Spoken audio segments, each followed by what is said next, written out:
3 new fake news stories. Mr. Reagan. All right, so if you watch my show, you know that I just came out with a video called The Top 10 Most Egregious Instances of Fake News. But just last week, there were 3 more egregious examples of fake news. And they were so egregious, in fact, that I felt that it was necessary to do a short follow-up video going through them.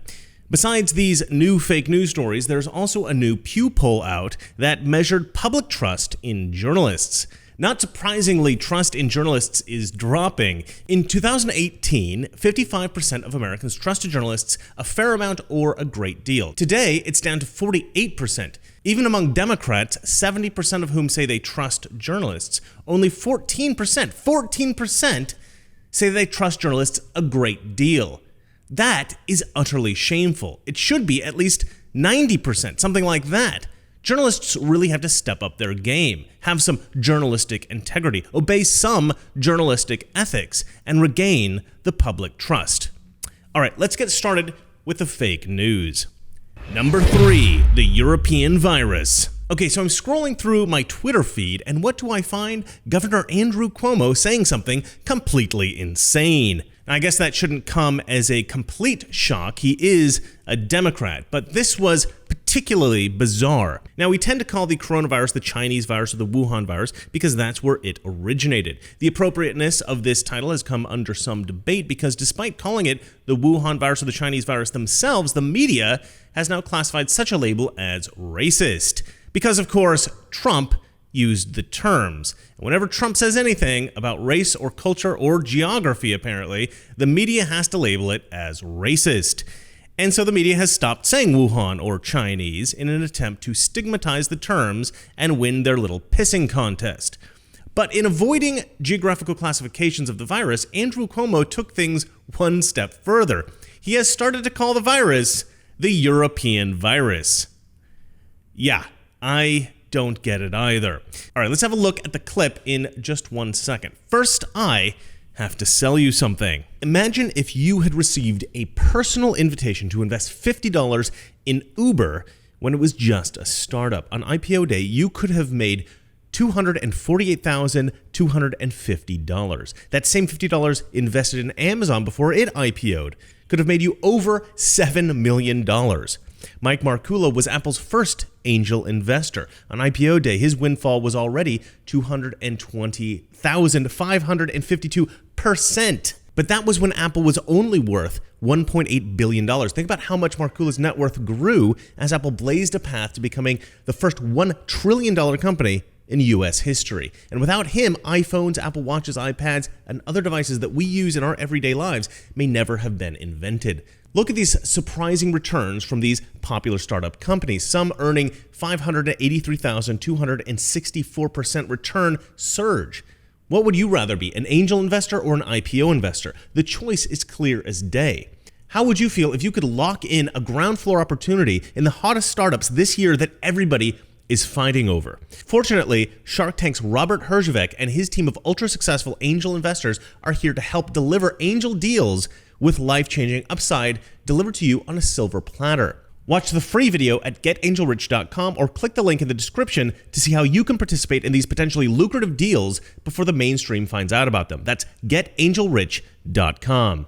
Yes, we have more cases than anyone else. Yes, we had this European virus attack us and nobody expected it. But we're not only going to change. Now, it's unclear why exactly Cuomo has started calling it the European virus, but it appears that he's trying to popularize the notion that though the virus came from China, that those in New York and the East Coast of the United States contracted the virus from European travelers. Now, he has no evidence of this, but it looks like his theory goes something like this.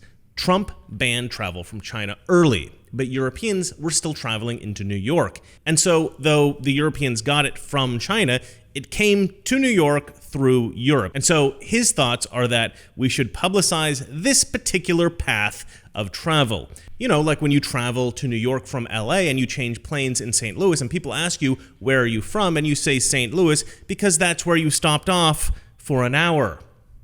Obviously, this is an attempt by Cuomo to employ what I'm going to call an ultimate virtue signal. He's not only avoiding the truth about the virus, that it comes from China, he's actively spreading disinformation about it, suggesting that it comes from Europe. I mean, granted, spreading the disinformation that the virus originated from Europe doesn't appear to be Cuomo's goal, but he's got to understand that labeling it the European virus might have that effect. And if he doesn't, he's clearly a moron. So either he's a moron or he's willfully deceiving the public. And I actually don't believe, contrary to what it sometimes seems, that Andrew Cuomo is a moron. And this idiotic attempt at ultimate virtue signaling actually stems from more fake news, which is that Asians are being targeted for harassment because of coronavirus. Now, I have read some rare accounts of this happening, but it looks like it's mostly uneducated black men harassing these Asians. Speaking of the virus, police say it may have played a role in this attack at the Grand Street subway station on Sunday night. He even called the woman diseased. Tell him to move! Because he's standing right next to me. I don't want him under me. Move.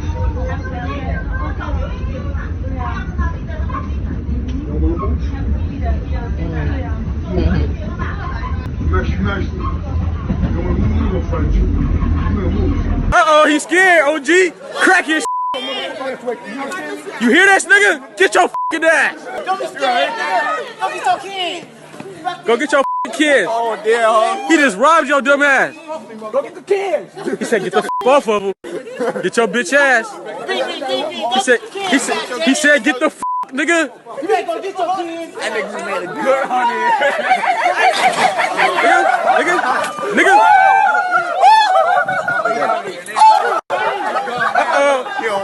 They all his kids. Huh. Go get your Hell 9 helping this nigga. I hate Asians, nigga.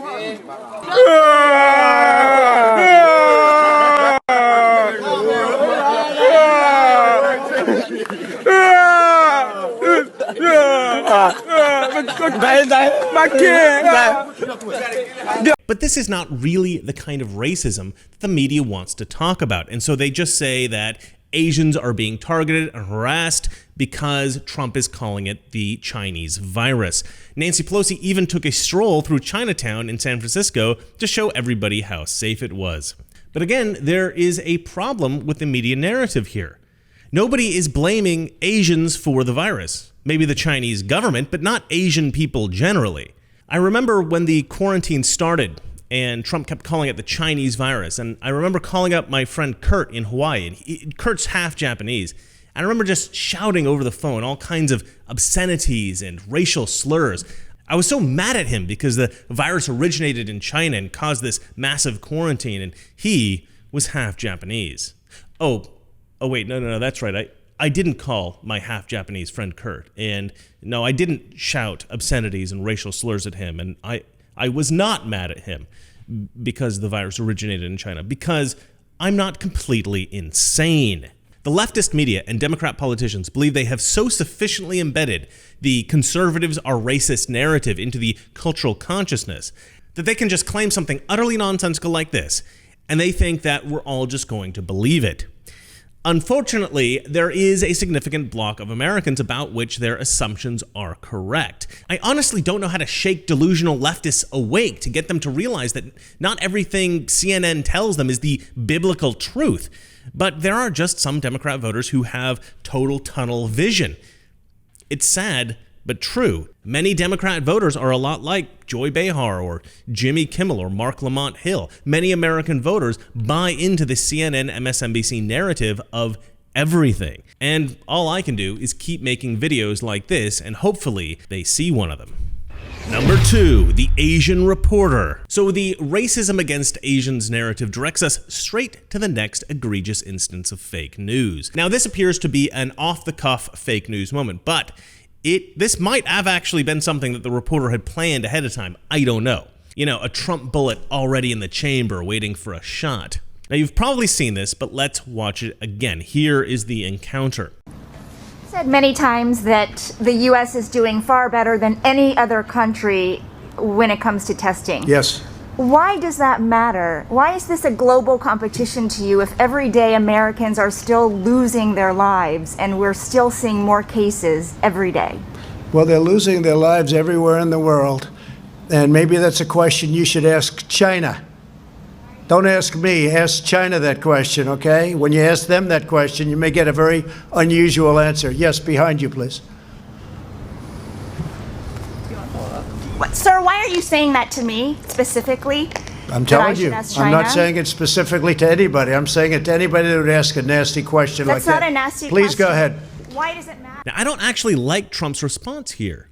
He realizes that he's being accused of racism. It's a ridiculous accusation, obviously, and he gives the boilerplate, I'd say that to anyone response.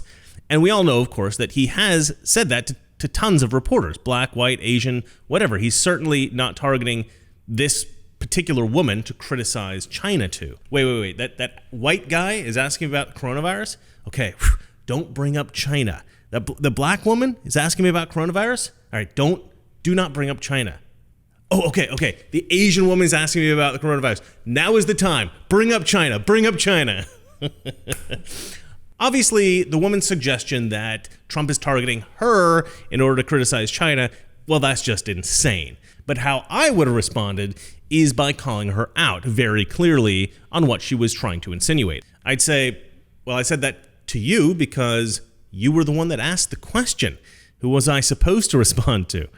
And what the hell are you trying to insinuate anyway, lady? Are you trying to insinuate that my answer is racist because you're Asian and I criticize China? So we're not allowed to criticize China to Asian people now? Is that the new rule? That's racist? Okay, well, I don't accept your new rule.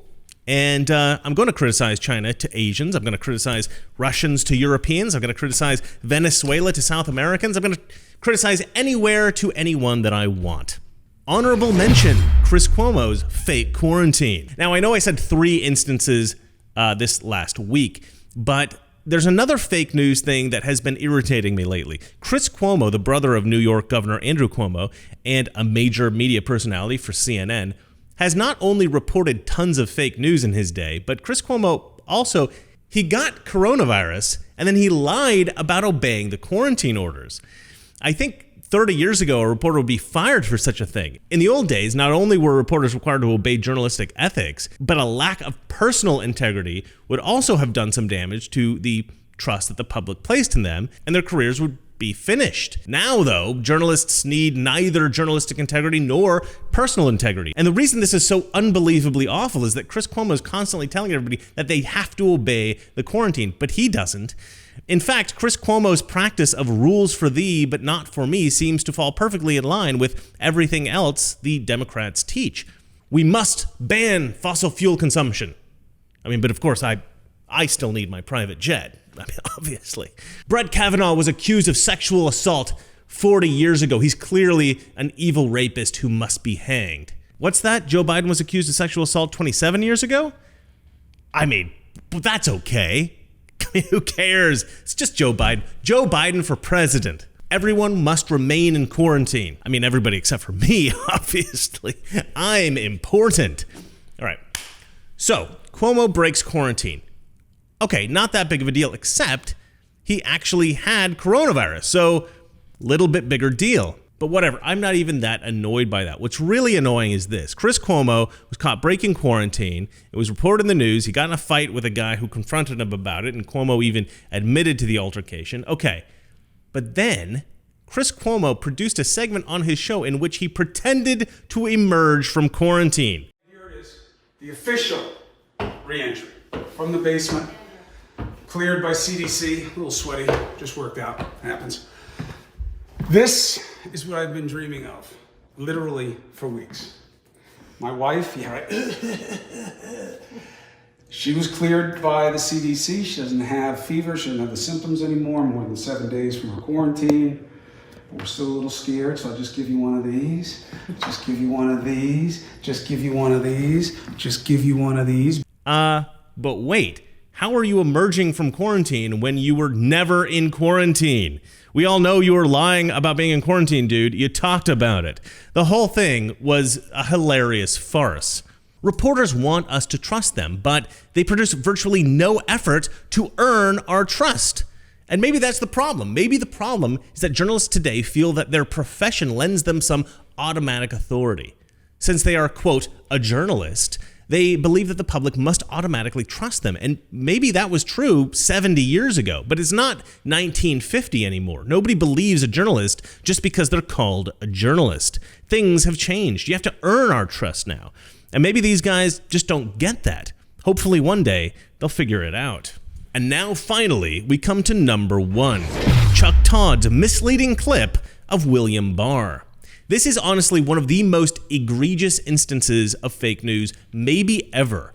This was so blatant, obvious, and despicable. I don't even like reporting on it. It's like reporting on homeless people defecating in the street. It's just a disgusting topic that I don't want to broach. And yet, I must. Last Sunday, Chuck Todd was talking to Peggy Noonan, and he asked for her reaction to William Barr's response to a question about dismissing the case against Michael Flynn. Here's the clip from Meet the Press.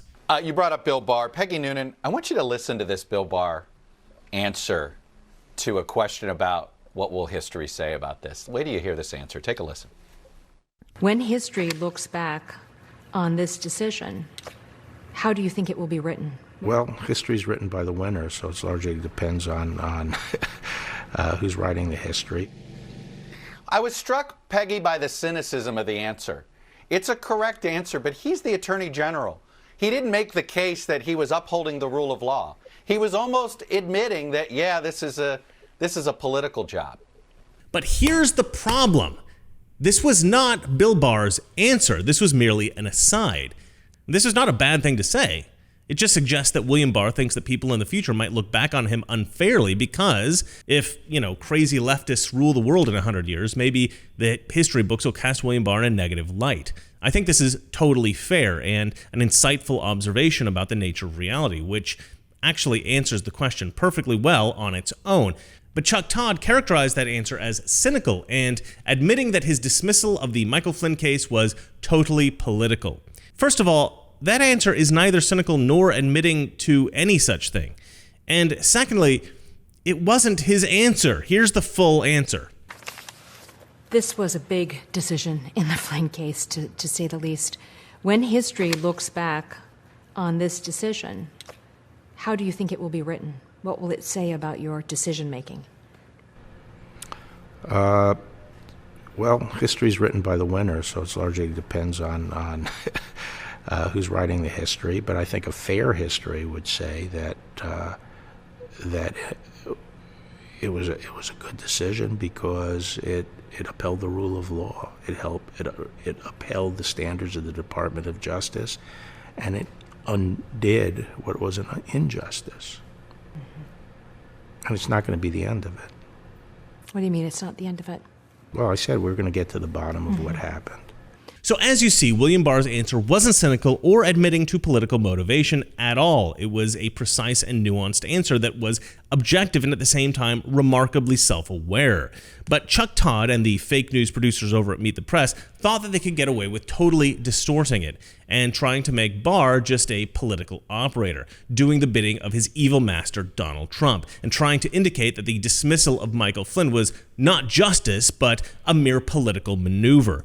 But in addition to all of that, the deception is particularly egregious because in early January of this year, Chuck Todd produced a special episode of Meet the Press called Alternative Facts, an Assault on Truth. This was a step-by-step breakdown of how he insists that Donald Trump, Fox News, and all the other right-wing media outlets like to gaslight and otherwise manipulate their gullible, uneducated redneck audience.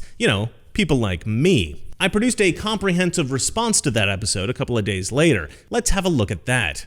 This Sunday, Alternative Facts, the assault on truth. This is what you're going to see throughout the show. Chuck Todd describes a phenomenon that he and other leftists in the media are participating in, but he characterizes it as a problem of the right, of Donald Trump. This is their strategies explained and then falsely applied to right-wing media. Number 1, dismiss. Attack critics to erode their credibility and invalidate the facts. Number 2, distort. If the facts are against you, make up your own facts. Number 3, distract. Whataboutism, or the I'm rubber, you're glue defense. If you're accused of something, accuse someone else of the same thing. Number 4, dismay. threats, and intimidation. This whole episode of Meet the Press is so amazing to me. They've essentially produced a play-by-play handbook of the deception techniques that they, the mainstream media, used in order to deceive their viewers. Chuck Todd ends the episode with a panel of hard left-wingers. Journalists are not in the information business. We are in the trust business. Trust is an emotion. You're not in the information business. That's basically like saying facts don't matter. He wants the public to stop questioning his reporting. His contention is that journalists are always honest and they're always right about everything. And so the public should just trust them. And so journalists should focus on marketing themselves as trustworthy, because how can you focus on being more honest when you are already 100% honest? You have no integrity, Chuck Todd. You're a huckster and you're a propagandist for a left-wing political ideology. Now, in this special episode of Meet the Press, Chuck Todd is trying to convince his audience that conservatives manipulate and trick their audience, and he provides a spectrum of tactics that he insists they use to do this. However, as I note in my response video, it's obvious that Chuck Todd is projecting. He's describing things that the left-wing news does, and he's simply saying that conservatives do this.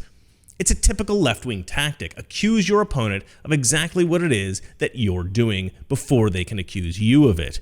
I mean, it never sounds good to say, no, I'm not doing that, you are. That sounds like something a child would say. And so this kind of preemptive strike against conservatives can be very effective. However, accusing others of what you're actually doing is only effective if you hide what you're doing.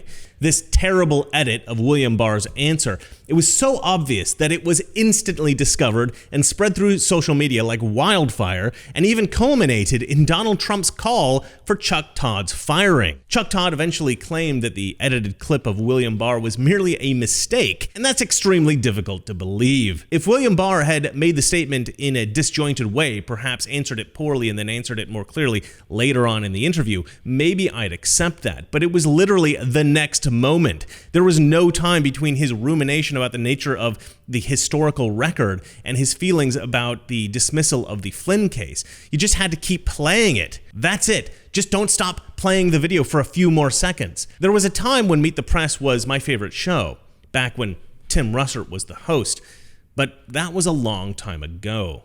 Maybe Trump is right. Maybe Chuck Todd should be fired, but not for this. Rather for turning Meet the Press into just one more outlet for leftist propaganda. And remember, it's not that our liberal friends are ignorant. It's just that they know so much. That isn't so. Good night. Mr. President, in talking about the continuing recession tonight, you have blamed mistakes of the past, and you have blamed the Congress. Does any of the blame belong to you? Yes, because for many years I was a Democrat. But does